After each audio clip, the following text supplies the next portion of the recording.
Welcome students. चलिए start करते हैं आज।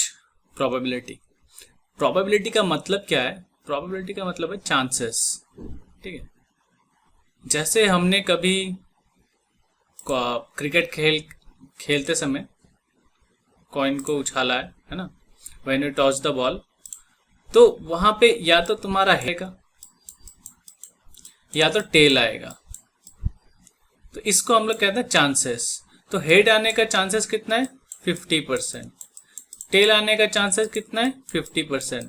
On what basis you have said it is 50%? क्योंकि देखो चांसेस टोटल है 100%, राइट? 100%। तो 100% में तुमको चांसेस कितने मिले, मतलब सैंपल कितने मिले? 2, है ना? तो you are getting 2 chances out of 100.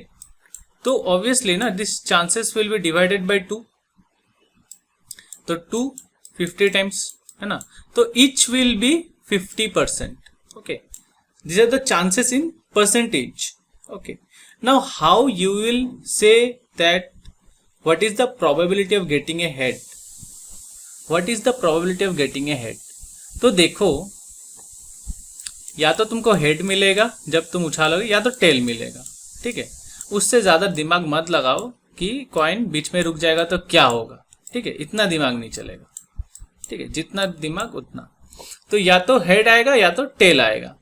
तो देखो यहाँ पे आउटकम, तुम्हारे पास आउटकम कितने आ रहे हैं? या तो हेड या तो टेल। तो you have only 2 outcomes, right? तो total number of outcomes you will write in down, मतलब टोटल हमेशा नीचे रहेगा। Okay, now head is one chance, right? तो we'll write probability of getting a head is, तो ऐसे लिखें, probability of getting a head equals to 1/2. Similarly probability of getting a tail कितना होगा? Same 1/2. okay, same 1/2 we'll get. यहाँ पे एक example यहाँ पे देखते हैं। In class 9 you have studied about the experimental probability. Okay, blah blah blah blah, we discuss an experiment tossing 1000 times. अभी मैंने क्या बोला? एक बार तुमने टॉस किया था, ठीक है, एक बार टॉस किया था तो या तो हेड आएगा नहीं तो टेल आएगा, तो प्रोबेबिलिटी क्या होगा? 1/2। ठीक है, मैंने बस एक बार उछाला था। अगर तुम 1000 टाइम्स उछालोगे तब क्या होगा? If 1000 time in which frequencies of outcomes are follows. तो यहाँ पे बोला है तुमने 1000 बार उछाला है कौन, जिसमें से 455 हेड आया है और 545 टाइम्स टेल आया है। Okay, correct? तो ये तुमको दे दिया है हेड कितने बार आया, टेल कितने बार आया। तुमने 1000 बार टॉस किया था। तो अभी तुमके पूछा what is the probability of getting, probability of head, तो वो क्या होगा? टोटल हमेशा नीचे रहेगा। कितना बार तुमने उछाला? 1000 टाइम्स। हेड कितना बार आया? 455। दोनों को डिवाइड करो 0.455। सिमिलरली टेल के लिए तुमको क्या करना है? 545 डिवाइडेड बाय 1000, तो तुम्हारे पास क्या आ जाएगा? टेल आ जाएगा, which will come to be 0.545। Now interestingly if we add this to 0.455 and 0.545, do it in a rough 0.455 and 0.545, you will see you will get 1 as your answer. If we add, इसका मतलब क्या है? इसका मतलब यह है probability of getting a head plus probability of getting a tail is always 1, or you can say probability of any event probability of A। अगर 3 तुमको मिल रहा है A B C, तो सब मिला के ना तुमको क्या आएगा? 1 आएगा। मतलब सब ऐसे आएगा 0 point something something, be 0 point something something, तो इन सबको जब ऐड करोगे ना 1 आना चाहिए। ठीक है, तो probability of getting all sum of all the probabilities will always be 1। Okay, are you clear up to here? इतना दिमाग लगाने का बात था नहीं। ठीक है, ऑलरेडी क्लास 9 में ये सब पढ़ चुके हैं हम लोग। Now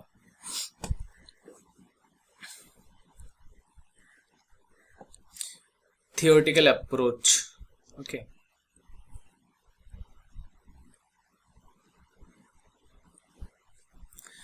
now what is probability का अगर मैथमेटिकली हम लोग लिखे, ठीक है, probability of getting empirical experimental, okay, probability मतलब number of trials in which event occur and total number of trials. Same अभी जो मैंने बोला है, टोटल हम लोग नीचे लिखेंगे और जितना ट्रायल्स हुआ है, जैसे head, probability of getting a head, तो उसको ऊपर लिखेंगे, ठीक है। Are you clear from here? चलिए क्वेश्चन करते हैं, ठीक है। Let us solve. Find the probability of getting a head when a toss coin is toss once, also find the probability of getting a tail. ये already मैंने किया था, है ना, ये ऑलरेडी मैंने एग्जांपल में किया था। क्या होगा probability of getting a head? पहले हम लोग देखो, मैंने तो थियोरेटिकल मतलब एक्सप्लेनेशन दे दिया, अब तुमको लिखना कैसा है। You also have to write something right in exam, कुछ ना कुछ तो लिखना पड़ेगा। तो ये सब छोड़ो, सीधा कैसे लिखना है।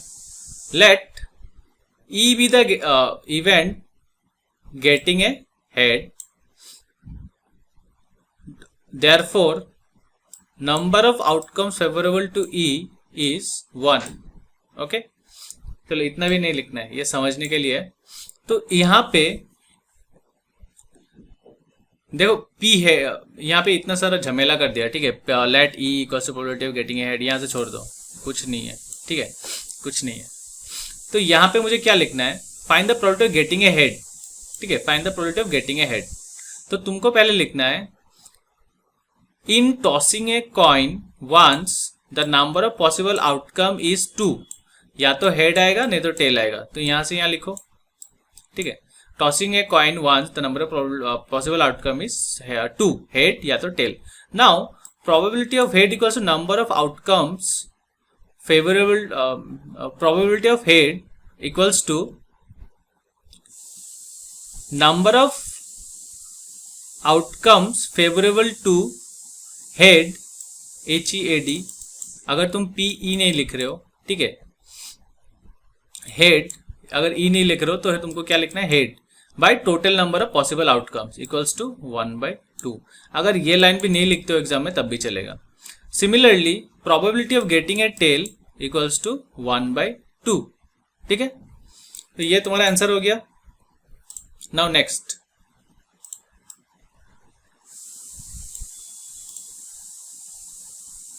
चलो, ए bag contains red ball, blue ball, yellow ball, red, blue, yellow ball, all the bags being the same side. Kritika takes out a ball from the bag without looking into it. What is the probability that the she takes out a yellow ball? खुद बताओ मुझे, खुद बताओ। Red ball, blue ball और yellow ball, 3 ball है। कितने ball है? 3 ball, या तो रेड, ब्लू, येलो। तो probability of getting a yellow ball, बताओ, probability of getting a yellow ball equals to total number of balls जो 3 है, और ऊपर क्या आएगा, probability of getting a yellow ball. Yellow ball कितना है, 1। तो प्रोबेबिलिटी कितना हो गया येलो बॉल के लिए, 1/3, ठीक है। सिमिलर रेड बॉल के लिए कितना होगा, 1/3, और ब्लू बॉल के लिए कितना होगा, 1/3। तो 1/3 प्लस 1/3 प्लस 1/3 इक्वल्स टू कितना आना चाहिए, 1 आना चाहिए, ठीक है। देखो 1/3 प्लस 1/3 प्लस 1/3 कितना आएगा, 1 आएगा। एलसीएम लेके देखो कितना आएगा, 1 आएगा, है ना। तो probability of all the event equals to 1।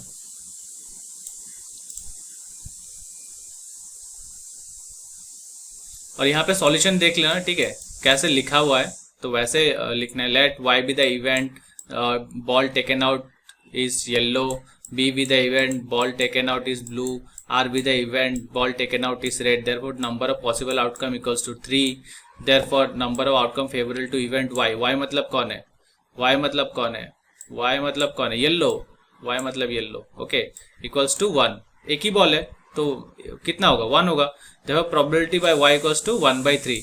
अगर एग्जाम में इतना सारा कुछ नहीं लिखना है, बस यहाँ पे प्रोबेबिलिटी ऑफ येलो बॉल, ठीक है, इक्वल्स टू 1/3, तब भी आंसर मिल जाएगा।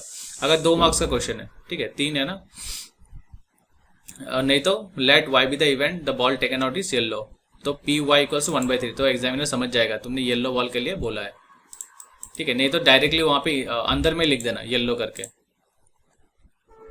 Suppose we throw a dice once, dice पता है ना, what is the probability of getting a number greater than 4? Dice खेला है, शकुनी मामा, कांजा, 1 2 3 4, लूडो खेला है, लूडो। तो देखो डाइस में जब तुम एक गोटी फेंकोगे, है ना, ये लूडो का गोटी फेंकोगे, तो या तो तुमको 1 मिल सकेगा, पुट 2 3 4 5 6, तो तुम्हारे पास कितने पॉसिबिलिटीज है? 6 पॉसिबिलिटीज, ये 6 नंबर तुमको मिल सकते हैं, है ना। तो यहाँ पे जो भी तुम्हारे नीचे आएगा total outcome is 6। Now we throw it as what is the probability getting a number greater than 4। Greater than 4 कौन हो सकता है? 5 और 6। तो यहाँ पे कितने हैं? 2 पॉसिबिलिटीज है, तो यहाँ पे आ जाएगा 2/6 इक्वल्स टू 1/3। तो probability of getting a number greater than 4 equals to, ठीक है, getting a number greater than 4 equals to, या तो डायरेक्टली ऐसे लिखो, probability of number greater than 4 equals to this one. उससे पहले मुझे सैंपल स्पेस लिखना होगा, that is the number of possible outcome is 6, 1 2 3 4 5 6। okay, therefore probability of number greater than 4 equals to 2/6 equals to 1/3। तो at least इतना तो लिखना होगा, है ना। फिर क्या पूछा है? What is the probability of getting a number less than और इक्वल टू 4। लेस देन और इक्वल टू 4, जब लेस देन और इक्वल टू 4 बोलेगा ना, तो 4 भी आ जाएगा उसमें। तो 1 2 3 4, 1 2 3 4 कितने हो गए? 4। तो 4/6 इक्वल्स टू 2/3। ओके, तो थोड़ी देर पहले मैंने क्या बोला था? Probability of all the events equals to 1। तो PE plus PF equals to 1। उसके बाद आ जाओ, PE plus P not of E equals to 1। मतलब दोनों ही एप्लीकेबल है। एक तो देखो ये अल्टीमेटली वही है, हाँ, ऊपर का ही थोड़ा है। तो प्रोबेबिलिटी ऑफ गेटिंग, सपोज इसको मैं एक्सप्लेन करता हूं, ठीक है, इसको मैं थोड़ा एक्सप्लेन करता हूं, जिसको हम लोग कहते हैं कॉम्प्लीमेंट्री इवेंट्स। मतलब देखो एक कॉइन टॉस किया, है ना, एक कॉइन टॉस किया, तो या तो तुमको हेड मिलेगा या तो टेल मिलेगा। तो मैंने पूछा what is the probability of getting a head, क्या बोलोगे? तुम बोलोगे 1/2। हाँ, करेक्ट। तो अगर मैं बोलूं what is the probability of getting a tail, तो क्या बोलोगे? 1/2, है ना। और अगर मैं बोलूं what is the probability of not getting a head, तुमको हेड नॉट मिलेगा, नॉट, या तो ऊपर ऐसा डैश देगा, नहीं तो ऐसे देगा, ठीक है।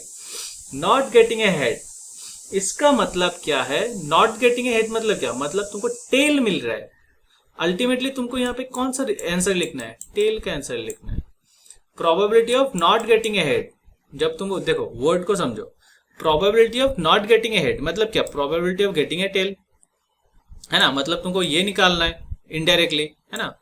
तो अल्टीमेटली देखो, probability of head plus probability of tail कितना होता है? Probability of head plus probability of tail कितना होता है? 1 होता है, करेक्ट। तो ये प्रोबेबिलिटी ऑफ टेल के जगह probability of not getting a head लिख सकता हूं मैं। नॉट गेटिंग ए हेड, तो वो भी तो 1 आ जाएगा ना, वो भी तो 1 आ जाएगा, ठीक है। तो ये फॉर्मूला भी याद रखना, what is the probability of not getting a head. इसका मतलब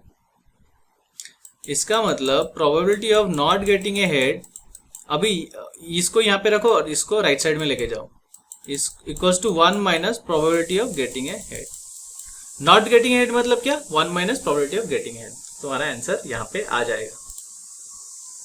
तो इन लोग को हम लोग कहते हैं complementary events, okay. And there are some impossible events.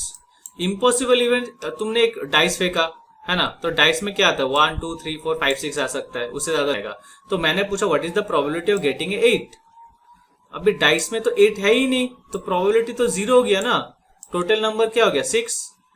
तो टोटल आउटकम 6, 0/6 क्या होता है? 0 होता है। तो इसको हम लोग कहते हैं इम्पॉसिबल इवेंट, ये तो हो ही नहीं सकता। अरे डाइस में तो 6 नंबर ही होता है, तो 8 कहां से आ जाएगा? करेक्ट।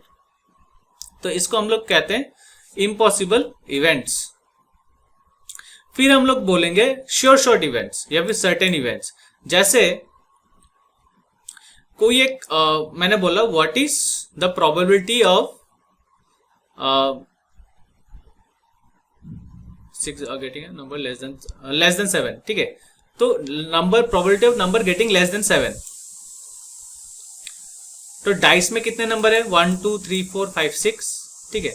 लेस देन जब बोला मैंने, ऑब्वियसली लेस देन तो 7 ही आएगा ना, या तो 1 आएगा, नहीं तो 2 आएगा, 3 आएगा, 4 आएगा, 5 आएगा, 6 आएगा, राइट, ये सब आएगा। तो प्रोबेबिलिटी लेस देन 7 कितना होता है 6, 6/6 कितना होता है 1, तो ये इसको हम लोग कहते हैं श्योर शॉर्ट इवेंट्स।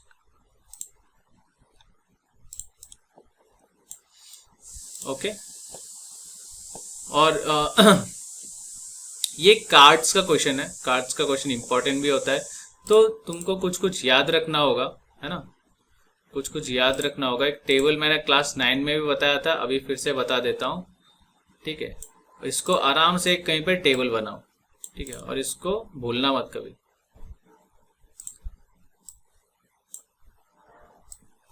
इसको तुमको कभी भूलना मत। एंड फॉर बेटर एक्सप्लेनेशन एक कार्ड खरीद के लेके आओ और करते रहो। तो देखो पहले spades, total number of cards कितने होते हैं 52। एक कार्ड में कितने कार्ड्स होते हैं 52, और 4 डिवीजन होता है, स्पेड्स होता है, हार्ट होता है, देखो, और कलर भी तुमको याद रखना है। हार्ट का कलर क्या है रेड, ठीक है। डायमंड का कलर क्या है रेड, है ना। क्लब का कलर क्या है ब्लैक, ठीक है। ये हो गया रेड, ये हो गया रेड, ठीक है, ये हो गया ब्लैक, और ये हो गया ब्लैक।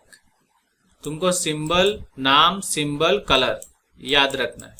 टोटल नंबर कितने होते हैं 52, तो 52 डिवाइडेड बाय 4 कितने होंगे 13। तो each column will have 13 cards, सबके पास 13 कार्ड्स होंगे। जोकर उकर को हटा दो, ठीक है, ये सब जोकर उकर नहीं होता है। तो हम लोग कार्ड्स पे ना A1 नहीं बोलते हैं, यहाँ पे रहता है A, फिर रहता है 2 3 4 5 6 7 8 9 10, ठीक है। उसके बाद ना 11 12 13 नहीं होता, उस पे होता है J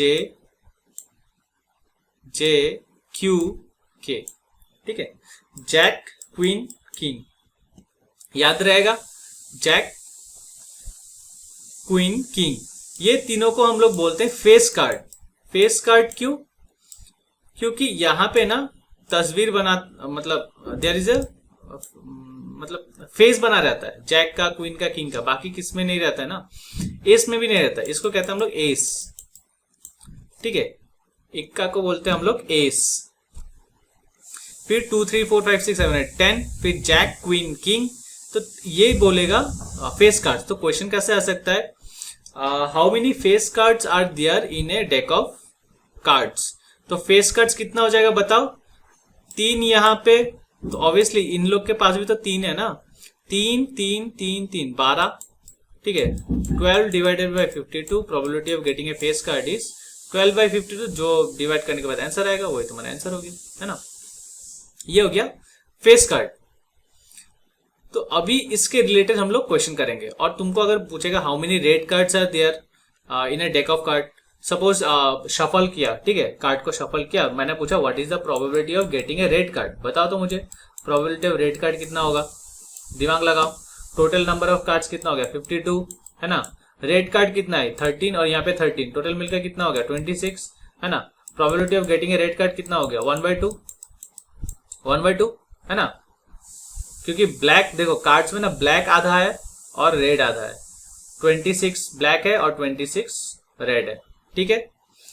जब मैं बोलूंगा what is the probability of getting A diamond S, diamond S, ठीक है, मतलब डायमंड के बारे में बात कर रहा हूं, ये गेटिंग ए डायमंड एस क्या हो गया, एस होगा ना, S is 1 out of 52, chances क्या 1 आउट ऑफ 52, बहुत रेयर चांसेस है ना, एक एस, ठीक है।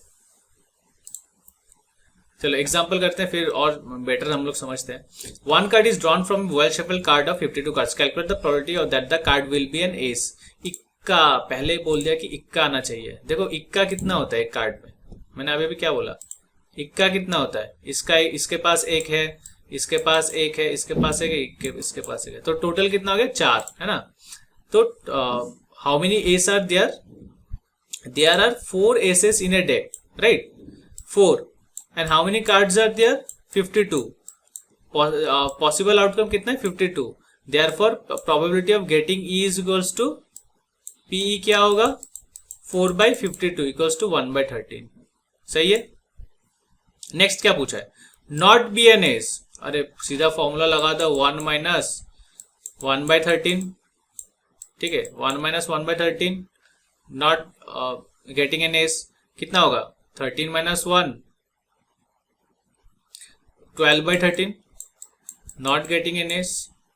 अगर एक एस, देखो कितने सारे कार्ड्स होते हैं 13 कार्ड्स होते हैं, अगर तुमको 1/13 अगर तुमको एस मिल रहा है ना, बाकी कितने बचे, बाकी 12 कार्ड बच गया, बाकी 12 कार्ड बच गया ना, तो नॉट गेटिंग एन एस कितना होगा 12/13, ठीक है। थोड़ा लॉजिक लगाने से भी आंसर आ जाएगा, ठीक है, थोड़ा सा दिमाग खोल के रखो आंसर आ जाएगा, ठीक है। नेक्स्ट क्वेश्चन करते हैं, 2 players Sangeeta and Reshma played tennis match. It is known that the probability of Sangeeta winning the match is 0.62, ठीक है, ये probability है, and Reshma winning the match. What is the probability of Reshma winning the match? हम लोग को पता है the probability of both the events क्या होगा, probability of Sangeeta winning plus probability of Reshma winning कितना होता है equals to 1. Probability of Sangeeta plus probability of Reshma equals to 1. What is the probability of Reshma winning the match? Reshma निकालना है, P of S कितना दिया हुआ है 0.62, है ना, तो इसको राइट साइड में लेके जाओ, तो 1 माइनस 0.62, तो आंसर कितना आएगा 0.38, ठीक है। प्रोबेबिलिटी ऑफ संगीता इतना हो गया, प्रोबेबिलिटी ऑफ रेशमा इतना हो गया, तो दोनों को 1 माइनस इतना करो तो ये आ जाएगा 0.38, okay, that is your answer.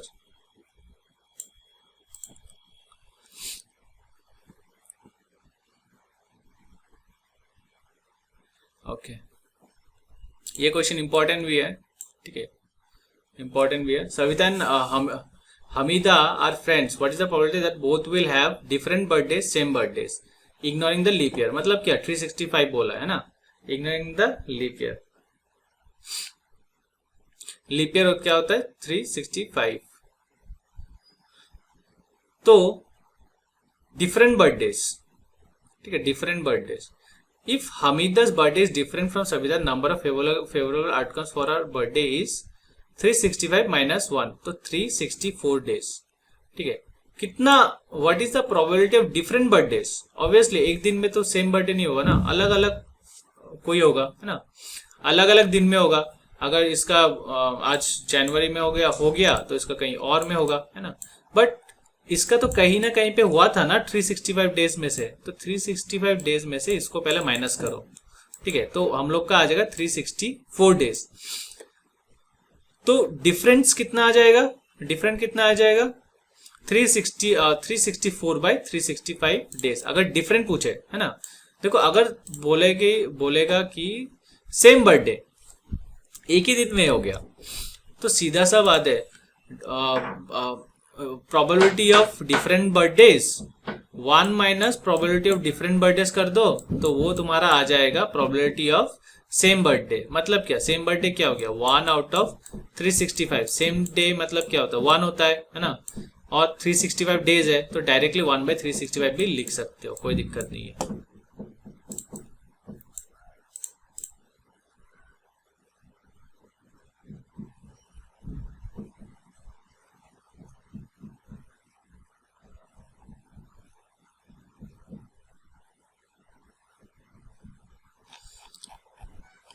और ये सारे एग्जाम्पल इसके बाद इंपॉर्टेंट है, ठीक है, 7 से लेके 6, 7 ये सब इंपॉर्टेंट है, ठीक है। तो ये सब करो, मैं नेक्स्ट वीडियो में इसको अपलोड दे रहा हूँ।